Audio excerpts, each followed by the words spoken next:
ദൈവ തിരുനാമം മഹത്വപ്പെടട്ടെ. Bible reading പ്രോഗ്രാമിൽ സംബന്ധിക്കുന്ന ഏവർക്കും കർത്തൃനാമത്തിൽ സ്നേഹവന്ദനം.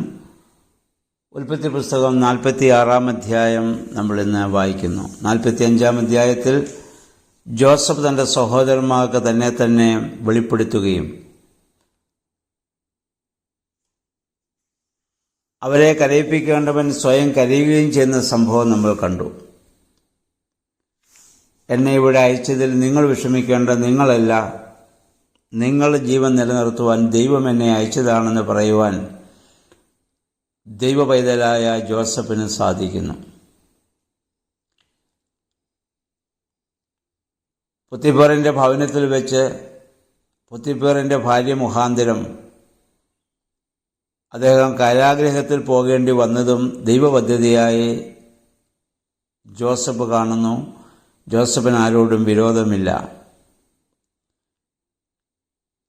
ദൈവം തനിക്ക് നേരിട്ട് വെളിപ്പെട്ട് തന്നോടൊന്നും പറഞ്ഞില്ലെങ്കിൽ പോലും ഒരു തികഞ്ഞ ദൈവമനുഷ്യനായി ജീവിക്കുവാൻ ജോസഫിൻ്റെ ജീവിതം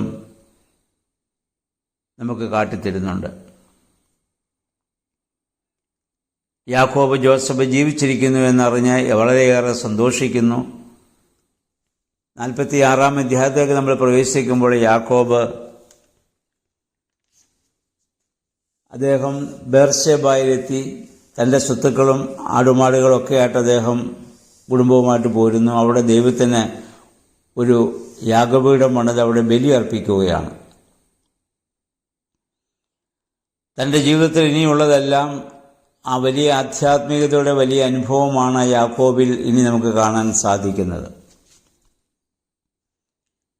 യാക്കോബിൻ്റെ ജീവിതം 3 സ്ഥലങ്ങളിലായിട്ട് നമുക്ക് കാണാൻ പറ്റുന്ന ഹാരാൻ, 2 കനാൻ, 3 ഇനിയും അദ്ദേഹം മിസ്രൈമിലേക്ക് പോവുകയാണ്.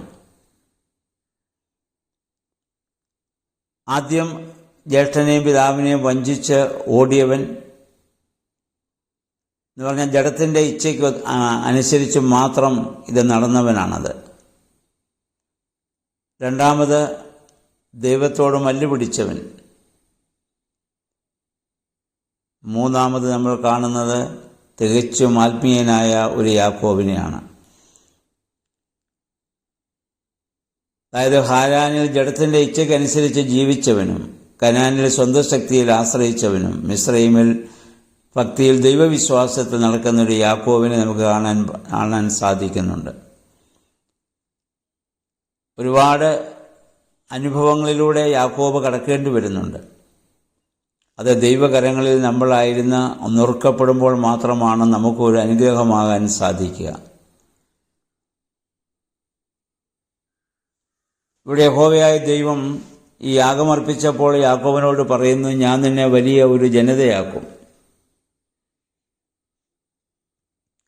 അത് ഇനി നമ്മൾ മുന്നോട്ട് ചെല്ലുമ്പോൾ പുറപ്പാട് പുസ്തകം 1 അധ്യായം 7 വാക്യം വായിക്കുമ്പോൾ നമുക്ക് കാണാം, മിസ്രൈമിൽ ഇസ്രായേൽ ജനം വലിയൊരു ജനതയായി പിന്നീട് വളർന്നുവെന്ന്. ആ ഒരു വലിയ വാഗ്ദത്തം പ്രാപിച്ചുകൊണ്ട് ഒരു ദൈവപുരുഷനായി തന്നെ യാക്കോബ് ഇവിടെ നിന്ന് യാത്ര ആരംഭിക്കുന്നു. തൻ്റെ ഭാര്യമാരും മക്കളും, റാഹേൽ മരിച്ചു ബാക്കിയുള്ളവരും മക്കളൊക്കെ ആയിട്ട് ഏകദേശം അവരെ 70 പേരായിരുന്നുവെന്ന് നമ്മൾ ഇനി വായിക്കുന്നുണ്ട്. ഈ 70 പേരിൽ നിന്നാണ് നമ്മുടെ കർത്താവിൻ്റെ ആ ഒരു വംശാവലിയിലേക്ക് ഇനി നമുക്ക് കാണാൻ സാധിക്കുന്നത്. മത്തായിയുടെ സുവിശേഷം 1 അധ്യായത്തിലും ലൂക്കോസിൻ്റെ സുവിശേഷം 3 അധ്യായത്തിലും യാക്കോബിൻ്റെ വംശാവലിയുള്ളവരെ നമുക്ക് കാണാൻ സാധിക്കുന്നുണ്ട്.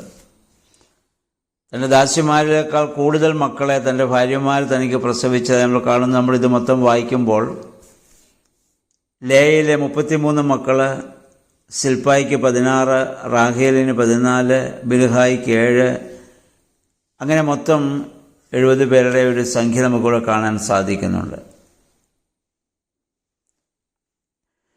അങ്ങനെ യാക്കോബ് മിസ്രൈമിലേക്ക് വരുമ്പോൾ ജോസഫ് രഥവുമായി വന്ന് യാക്കോബിനെ സ്വീകരിച്ചുകൊണ്ട് പോകുന്നു. താനിപ്പോൾ പ്രധാനമന്ത്രിയുടെ സ്ഥാനത്താണെങ്കിലും ഭരണാധികാരിയാണെങ്കിലും തൻ്റെ അപ്പൻ തനിക്കേറെ വിലപ്പെട്ടവനാണ്. ഇന്ന് പല ആളുകളും ജീവിതത്തിൽ ഒരു ഉന്നതമായ സ്ഥാനത്തേക്കൊക്കെ വരുമ്പോൾ കഷ്ടപ്പെട്ട് വളർത്തിയ, സ്നേഹിച്ച, കരുതിയ മാതാപിതാക്കളെ മറന്നുപോകുന്ന അനുഭവം നമുക്കിന്ന് പലപ്പോഴും കാണാൻ സാധിക്കുന്നുണ്ട്. എന്നാൽ ഒരു ദൈവ പൈതലായ ജോസഫിന് അങ്ങനെ ഒരിക്കലും ചിന്തിക്കാനാവില്ല. തൻ്റെ അപ്പൻ തനിക്കേറെ വിലപ്പെട്ടവനാണ്. അദ്ദേഹം അങ്ങോട്ട് ചെന്ന് അപ്പനെ സ്വീകരിച്ചുകൊണ്ട് വരുന്നു. തൻ്റെ സഹോദരന്മാരോട് അദ്ദേഹം നേരത്തെ പറഞ്ഞിരുന്നു, ഗോശാൻ ദേശം നിങ്ങളെ ആട്ടിടയന്മാരാണെന്ന് ഫറവോരാജാവ് ചോദിക്കുമ്പോൾ നിങ്ങൾ പറയണം, നിങ്ങളുടെ തൊഴിലെന്താണ്, നിങ്ങൾ ആടിനെ മേയ്ക്കുന്നവരാണെന്ന് നിങ്ങൾ പറയണം. കാരണം മിസ്രൈമിലെ ആട്ടിടയന്മാരെ വെറുത്തിരുന്നു. അതുകൊണ്ട് അവരുമായി ഇടകലർന്ന് ജീവിക്കാതെ ഒരു പ്രദേശം മുഴുവൻ ലഭിക്കുന്നതിന് വേണ്ടി ജോസഫ് ബുദ്ധിപൂർവ്വം പറഞ്ഞു കൊടുത്തതായിരിക്കണം. അങ്ങനെയാണ് ആടുകളെ മേയ്ക്കാനുള്ള നല്ല ഫലഭൂയിഷ്ഠമായ ഗോശൻ പ്രദേശം മുഴുവൻ അവർക്ക് അവകാശമായി അവിടെ ലഭിക്കുകയാണ്. അന്ന് മിസ്രൈമിലെ ഇടയന്മാരെ വെറുത്തിരുന്നു. നമ്മുടെ കർത്താവും തന്നെക്കുറിച്ച് പറഞ്ഞു, ഞാൻ നല്ല ഇടയനാകുന്നു. കർത്താവിനെയും സ്വന്തം ജനം വെറുക്കുകയാണല്ലോ ചെയ്തത്. ഇവിടെ ഈ ഗോശാനിലേക്ക് ഒരു വഴികാട്ടിയായി നമുക്ക് കാണുന്നത് യാക്കോബിനെയും ജോസഫിനെയൊക്കെ കൂട്ടിമുട്ടിക്കുന്നതിൽ മധ്യസ്ഥനായി നിന്ന് പ്രവർത്തിച്ച ആളാണ് യഹൂദയാണ്. ഇന്ന് സ്വർഗീയ കനാനിലേക്ക് നമ്മളെ വഴി നടത്തുന്നതും ആ ഗോത്രത്തിൽ നിന്നും നമ്മുടെ കർത്താവായ യേശുക്രിസ്തുവാണ്. അവൻ പറഞ്ഞു, ഞാൻ തന്നെ വഴിയും സത്യവും ജീവനും ആകുന്നു. യാക്കോബിൻ്റെ ജീവിതത്തിലെ ഏറ്റവും അനുഗ്രഹീതമായ ചില നിമിഷങ്ങളാണ് നമുക്കിവിടെ കാണുവാൻ സാധിക്കുന്നത്. ഒരുപാട് ജീവിത അനുഭവങ്ങളിലൂടെ യാക്കോബ് കടന്നു പോകുന്നുണ്ട്. നമ്മുടെയും ജീവിതത്തിൽ ഇതുപോലെയുള്ള അനുഭവങ്ങളിലൂടെ കടന്നു പോകുമ്പോൾ ആത്യന്തികമായി ദൈവത്തിന് ഒരു പദ്ധതിയുണ്ട് എന്ന് നമ്മൾ വിശ്വസിക്കുകയും ആ ദൈവത്തിന് നമ്മെ തന്നെ പൂർണ്ണമായും നമ്മൾ സമർപ്പിക്കുകയുമാണ് ചെയ്യേണ്ടത്. ദൈവകരങ്ങളിലായിരുന്നു നമ്മൾ നുറുക്കപ്പെടുമ്പോഴാണ് നമ്മൾ അനുഗ്രഹമായിട്ട് ഭവിക്കുക. അതുകൊണ്ട് ദൈവത്താൽ വിളിക്കപ്പെട്ടവർക്കും തിരഞ്ഞെടുക്കപ്പെട്ടവർക്കും എല്ലാം നന്മയ്ക്കായി കൂടി വ്യാപരിക്കുമെന്ന് പൗലോസ്ലീഹ പറഞ്ഞ വചനം ഒരിക്കൽ കൂടി നമ്മൾ ഓർക്കുക.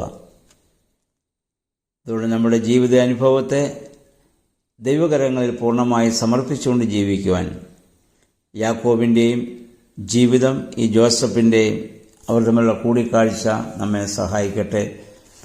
എല്ലാവർക്കും നല്ല ഒരു ശുഭദിനം ആശംസിക്കുന്നു. ദൈവനാമം മാത്രം മഹത്വപ്പെടുവാൻ ഇടയാവട്ടെ.